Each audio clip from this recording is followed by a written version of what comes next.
বগুড়ার সোনাতলা উপজেলার ছোট বালুয়ায় ওভারটেক করতে গিয়ে কার ও ভটভটি দুর্ঘটনায় কবলিত হয়েছে। এ ঘটনায় ভটভটি আরোহী গাইবান্ধা জেলার গোবিন্দগঞ্জ উপজেলার কলাকাটা হামচাপুর গ্রামের আজাদ হোসেন বকশী ঘটনাস্থলেই প্রাণ হারিয়েছেন। গুরুতর আহত হয়েছেন ভটভটির ড্রাইভার। প্রত্যক্ষদর্শীরা জানায়, সোনাতলা থেকে বগুড়া অভিমুখে যাওয়ার পথে ছোট বালুয়া নামক স্থানে একটি ভটভটিকে ওভারটেক করতে গিয়ে ভটভটিটির সাথে সজোরে ধাক্কা লাগে ঢাকা মেট্রো গ 324177 নম্বরের একটি প্রাইভেট কারের। এতে প্রাইভেট কার ও ভটভটিটি নিয়ন্ত্রণ হারিয়ে ফেলে।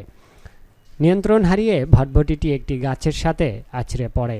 নিয়ন্ত্রণ হারা কারটি পতিত হয় পার্শ্ববর্তী ধানের জমিতে। ভটভটি আরোহী আজাদ হোসেন বকশী ভটভটি থেকে ছিটকে ভটভটির নিচে পড়ে প্রাণ হারান। শিমন আহমেদ বাদল, স্টাফ রিপোর্টার, বগুড়া বার্তা।